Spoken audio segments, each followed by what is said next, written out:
boyfriend Naro why ya dear nye next my beka went me and babontin and for one ama mi yano nemum no okobonyum ade adeseme kwasem ne say fameye no benyo meba be did you atem fucking fameye ana ono no le wen ne dey sanyum we aba be video at so ono so esa se le be ya ebe mehi enya sa anyum we wo de be video ade be sa se mi hunu video na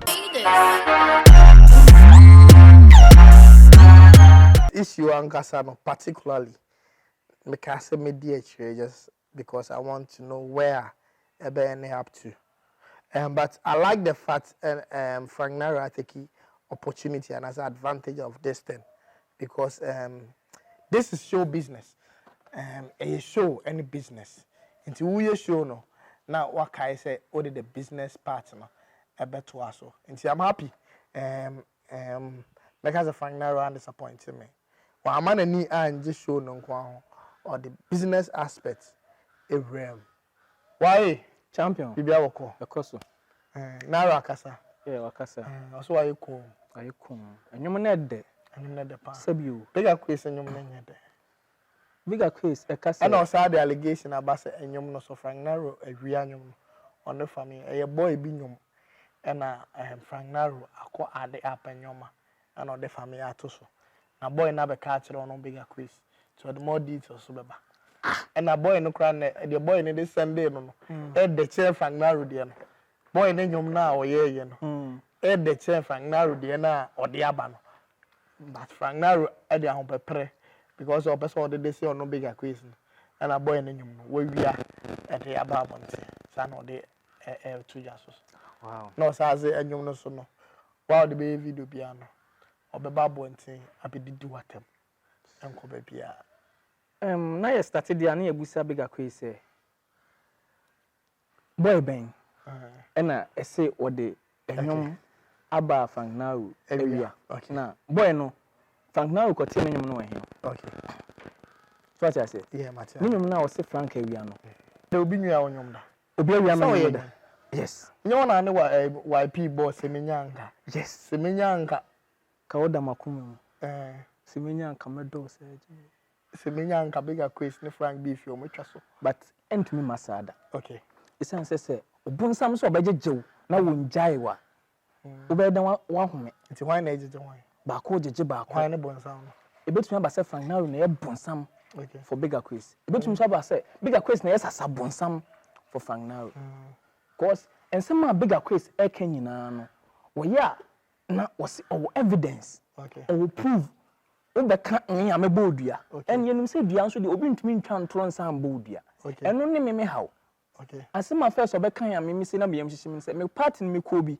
edidi na me suro wo se na ehu kakra bo na wo nso suro eno ntina ebeka se Frank Naro anka wo meka bibi wa meka se en video a Big Akwess de aba ne se ade ntina wa meka hwe okay na wo bonyum okay enum na wo bono wo de deseme okay then again Big Akwess wa more din wonyum no baabia ba sen sama Big Akwess ababo ntia beka no wa akura na ogina haka se o ka che Big Akwess se Frank Naro ne Fameye studio na utie nsem omo kana e this ma e Big Akwess yes ene ya ukuru ya se wa amonidi yes mi hu se wo ye uhuru bia uhuhu mi hu se ensem na omo kana that time ne de na e Big Akwess ntina omo ka but enyom ne bai enyom ne ye mede en mitie na enyom no emfa Big Akwess hu are na emfa no se nsema wo ka no ka wase mo se ma yiku wase ma ji schedule ma yiku me hwerade ena Fameye so verse no se na wujina bonkuma na nifa eno no ye eno no ye different thing what you say enyom no a different thing altogether cause enyom ana menim se ye this no enya this cause the enyina ehu ye se na wujina bonkuma na nifa na wujina bonkum mo de mo nkoso nkeka okay meboa but we ye enyom na ede commercial but bia betimi abo na meka se then again se Frank Naro was da bia ade bia obi aka fa Frank Naro hu owiase bia no enne Frank Naro ento ade a sombo pa no fa nkoche Big Akwess cause one enye Big Akwess anka Frank Naro ntumi mbonyem kama say da or pushing it to the wall yes Fameye e won verses bebra e de ba hwe Fameye verse a wo ye wonyum no so Enya Frank Naro anka bigger enya bigger Akwess anka Frank Naro mbonyum kama say da. Ti asem na meka kiro no. As Frank Naro abo abena. Me de abena no ede but kutie kom na wabo sisia no. Kom ne de ede pa me particular me de videos be trend. Bigger Akwess say obi de video be di na tem. I was my friend no. So what you say? Na me partner choose me de video that. Baby bia Frank Naro wo bia no. Onto ade nko che bigger. Onto ade enya ade keke ade asombo. No fa nko che bigger Akwess. Because a bigger Akwess am twa ntoro we anto no so a anka menye sure say nka Frank Naro betumi. Afa bigger Akwess ngaza ye ntoro na nya ntoro. Enya ntoro eye ntoro obi amekasa ho. Frank Naro ne se waye kum. Ohwe rade na de mo keka ne nyina no eye atoro. Okay. Amode gu no so. Si bigger Akwess this time we betumi aboni dua no. Bigger Akwess no so mon kan kire ne se. Enumudwa obetene wo so we Frank Naro dua no. This time Frank Naro release nyum no. Enyum no wambo ne din a memeka se emfa no but okay. Obetumi agema no. Okay. Se eye wono na Frank Naro edison se ne wagema no se Frank Naro edison no na wa Fameye na influence Frank. Na Fameye so yesterday do we say be did that no. How? And say obi ntumi mbonyum na me posti o Poleeno _ on Instagram. So that make catch us say won follow your Instagram go follow is here Poleeno _ na comment e ba ni nyina na say so we can dance in peace and obia else but ngofo say like you are saying so was dey be on fan koda Frank Naro was dey be on fan koda bigger Akwess no ngofo say bigger Akwess yes aso no or say promoting you na Frank Naro. Yeah. Na amrado ka bi no se mabufuom kura no. I'm showing you love. What you say me kire wo do. Ti na bufuom kura no. Bigger Akwess bufuom kura no wo kire Frank do. Okay. Wo se nwom ne nya de. Hwan na ete sa asem no nkopa nwom ne nti. Okay. Ono so kopla ti no wajeje say ampa se nwom ne nya de. Okay. Then again wo se nwom no even I was pushed to even listen again. O ka se nwom ne nya de. Na am say anyuma ameti ye me de. Mama say afa wo no. Afa me no. Afa wie no. Na am say go tie. Nti ade na Bigger Akwess wakan watwam trap boy no so de. Okay. Me to me no. Watwam trap boy no so. Njo bo dia you okay. Everything. So I say what Bigger Akwess send ya what one grammar no me so me to nka. Bigger Akwess. Why say who can draw one obeye dumdwa say Frank Naro ekasa obebodua say Frank Naro akasa no why no betimi a confirm say nsema wo kanyina no oboa menka so oboa asema na menka say report masa me report video no video no tie me ensema wo kan report case mintimi nkoti o ka say meka say enti o say entro na utwa to Frank Naro so obetimi a confirm enti o se kira ka kira o say enumdwa na odwa so obodua no say durable no wa edua o ya krado tantos enti Bigger Akwess onya abotere enti obodua ni ya no nya abotere me wontumi momedua ano isan say Frank Naro ka say menka nche say ni tiri ho apa no me ka kire no wontumi ammo Frank dua enti me de obomdua sesen. Okay.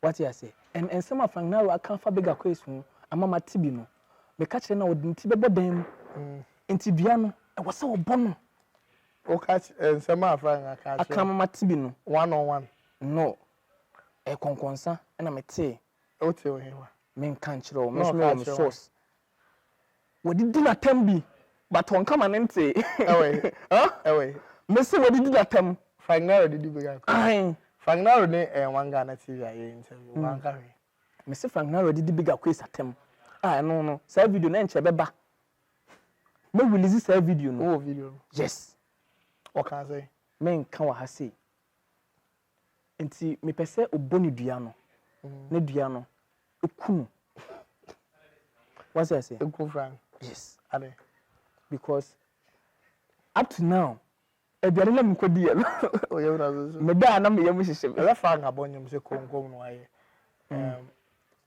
I said from a verse anyum na do enyum na me kai Fameye verse we say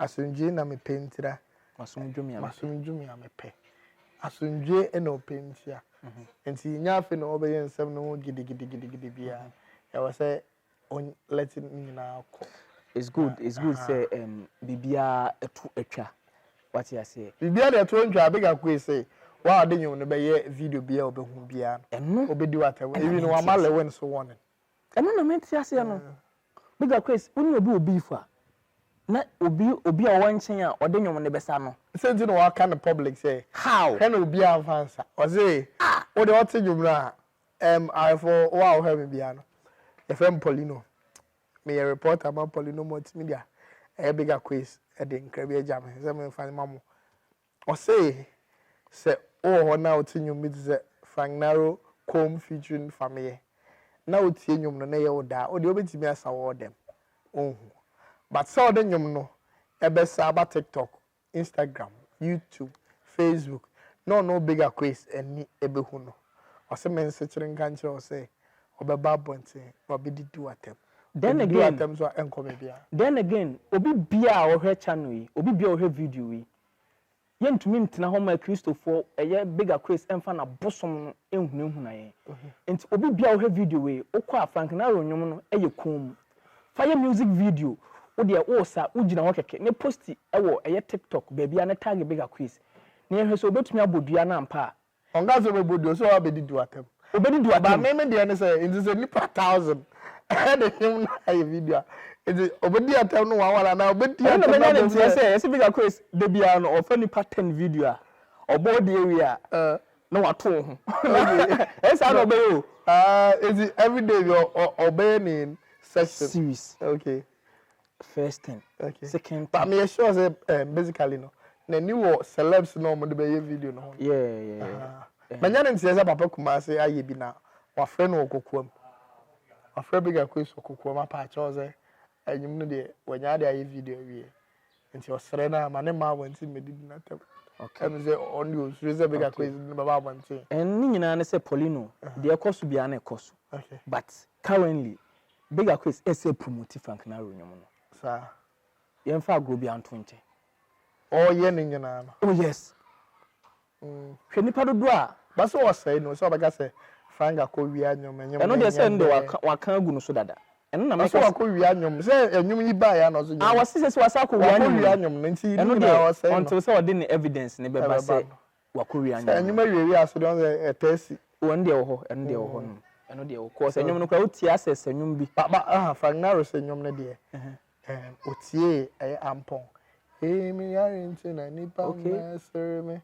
so one of inspiration free you asem ne hete no sa oda ho no sa nyum no na otie ya e ma na Chris kom no okay kom na maye no nchese de asundwe na me penti am asundwe me am pe very beautiful song I mean dem so make catch on say on tie nyum na akotie media me will have to report anything about celebrity bia or Ghana has in nti nyum ne ye me de me catch say kotie me come na make catch say utie afa video ne post on social media platform na nko but who sweat atem dia na nye sa dem esa big Akwess be babontin na wabedidi watem but me de nka menya nka nipa be 10,000 emfanye video me ye say nipa 10,000 no obeka mu nyina abom se chibom amrado de so chibom no obedi mu nyina atem ana say obey ne say like meze mu hu bibisa I say menya sure say because me dem ye dey videos be 3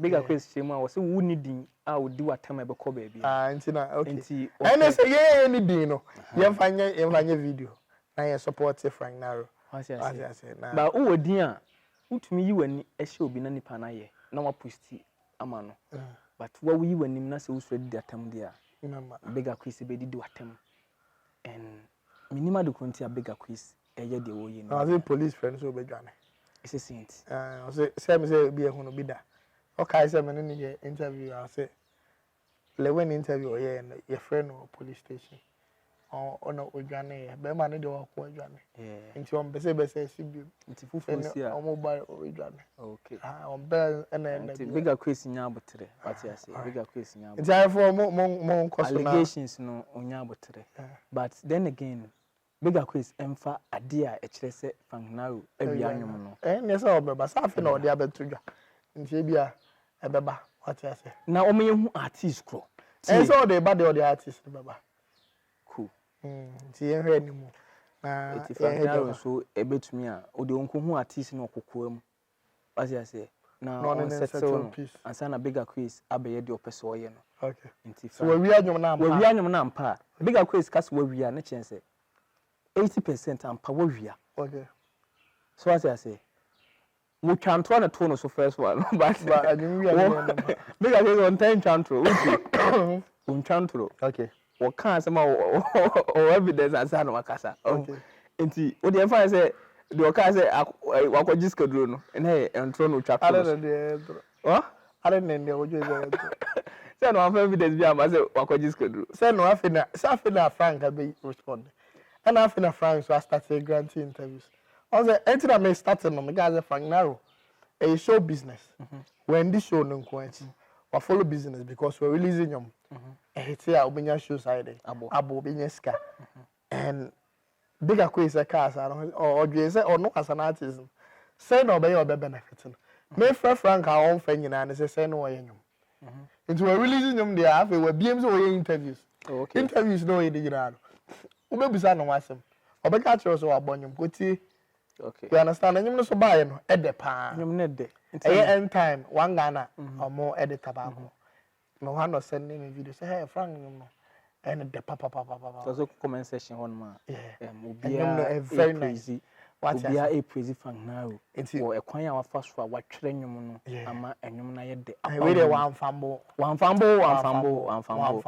we deliver live o to be na no fambo but ade we dey one fambo because Big Akwess abua no epushi no o say so pam hu fu a oto ne be ma otu na be ma enti wo de gu obi so a wo hu ase wa pa no ho okay o se me be ma no gu so ana nya sa na ombo enti wo pa mo hu fu a wo koto ne be ma okay wasi ase ne be ma no chief one ba bi tiri mu ya ma o sa na ompe so mo ka okay se oba wo de gu be ma so a wo tata be ma wo kwa koto ne be ma okay wasi ase enti Big Akwess a chase Frank Naro ama ade a Frank Naro ayo release the best in him exactly because yeah e be o de na real hu nyina akohye enyum na do Poleeno o deliver ana wonti enyum na na aden aba no masa kom na maye I na me there Fameye good o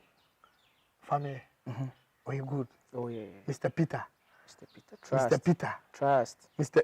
like they see enyum no my for me enyum no what and video no so YouTube ya obo Frank Koma obetse the same bonga cream at the beginning the pen I am do I had a pay start here himself yeah brand out of what the next to come on we are seeing nipenye na mesunu maya chechedie boko na medo sikapani sikafi isko to money emeje jimi o na me bi ma wa ubedi let's all this cafe no ma be Akwess ubedi sika bro womo kan tunu so eja mema ni nye ho maye kom ne hwawo this song is so beautiful just go kom na ma all the streaming platform and then go and stream it akwa bi say na na waye hu nyum no to sisi a akwa bi na ebusa wo comment section wa enuma ye me de na meti no nyum de we smart within 5 hours enum no ye I just akwa nyum aba ni obeto ti enum we no utie eto aso tere a obeto oni no beto yeah all right the name is Armstrong Poleeno ade waye nam ne na etna wa media e wa ha ya no obetimi subscribe na we violence ho sa e wa hefa waye media gospel ne ye ho ese tem bia so no bi wo issue waye media tie me chechirem ana say ana akwa na waye media the gospel ne ye ho na chirichirebu bebre ukwo Israel ye wo farasifo ne wo ayifo omu nyina omu na omu sum nyankopɔ but na ya chiche mu ho ndi farasifo no ekotwa ntroto sadusifo no so a na sadusifo no akanta what I say nkofu bi twa ntro okro ho anu ma ho me say ebetumi atwa ntro ato so ama oyɛ ma hyew sa nti ɛhɔ no me hu sɛ wu twa ntro a na ma be expose you okay what I say sanity sana we nti ho the gospel ne ye ho no okay gospel ne ye all right gospel anything about this share about Priscilla you can follow YA Media. I think say a whole now obenya bibia like from A to Z, like anything about what they share about Priscilla, obenya and then other things about gospel, no, and also other amount. So subscribing, man. I for me, I password at Twitter, a password and a trend video in my cram.